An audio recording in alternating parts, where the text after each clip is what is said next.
যি নাজিৰা গেলেকী যি বিষ্ণুপুৰ গাঁও বুলি ক'ব লাগিব, যি নপামবাৰতী পঞ্চায়তৰ সমীপত আমি যোৱাকালিৰ পৰা এটা বাতৰি পৰিবহন কৰি আহিছোঁ যে কি এই যি বিষ্ণুপুৰ গাঁৱত ONGCৰ যিসমূহ পুৰণি পাইপ ফাটি কেনেধৰণে গেছ অহৰহ নিৰ্গত হৈ আছে, কিন্তু কোনো কাণ সাৰ নাই বুলি ক'ব লাগিব ONGC কৰ্তৃপক্ষৰ ফালৰ পৰা দুই এজন যিহেতু বিষয়া আহিছে, তেখেতলোকে আমাৰ আসাম টক্স আহি পোৱাৰ লগে লগে তেখেতলোকে আমাক যেন ভিডিঅ' কৰাত বাধা প্ৰদান কৰিছিলে। আমি সম্পূৰ্ণ ভিডিঅ' আমি তেখেতৰ ৰেকৰ্ডিং কৰি ৰাখিছোঁ।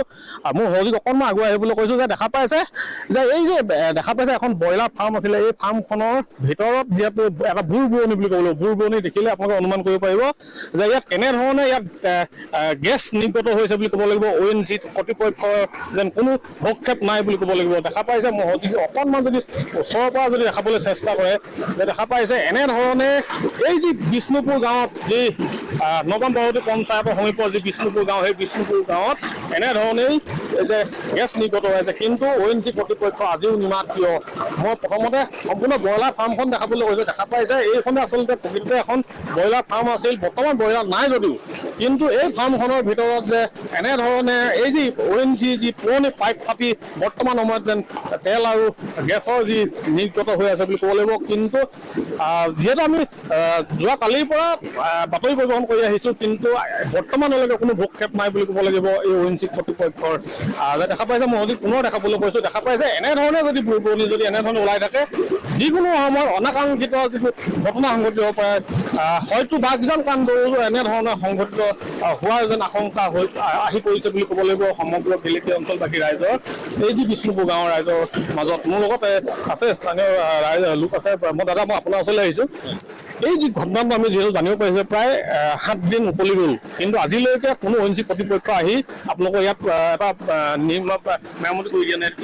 হয়, আমি মানে ইয়াৰ যি অকল GGS2 আমি যেতিয়া খবৰ দিছিলোঁ, CNMৰ মানে আপোনাৰ পাৰ্টি আহি কিনে তেওঁলোকে অকণমান খানি মেলি চালে, গেছৰ বুৰবুৰণি ওলাইছে। আমি ঊৰ্ধ্বতম কৰ্তৃপক্ষলৈ আমি নাজিয়ালে আৰু জিঅ'লজিষ্ট MDTA এনেকুৱা সেইবিলাক টিমলৈ আমি জনাম বুলি ক'লে।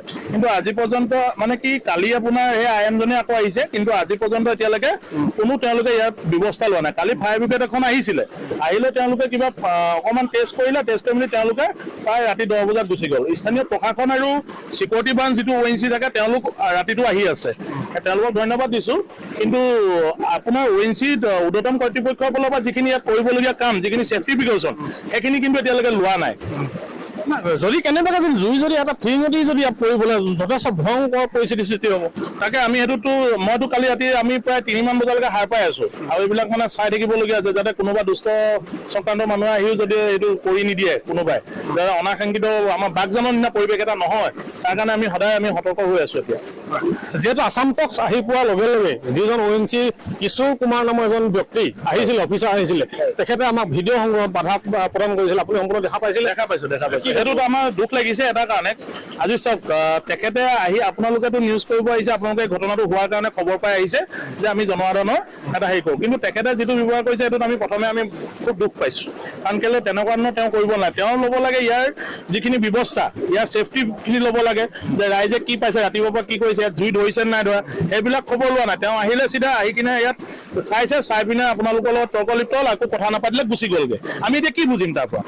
পলায়নবাদী মনোভাৱ গ্ৰহণ কৰিছে। সংবাদ মাধ্যম দেখা পায়, তেওঁ পলায়ন মনোভাৱ হেৰি লৈছে বুলি আমি ক'ব লাগিব। আমি যিটো দেখিছোঁ, আমাৰ লগত একো তেনেকৈ কথা নাপাতিলে।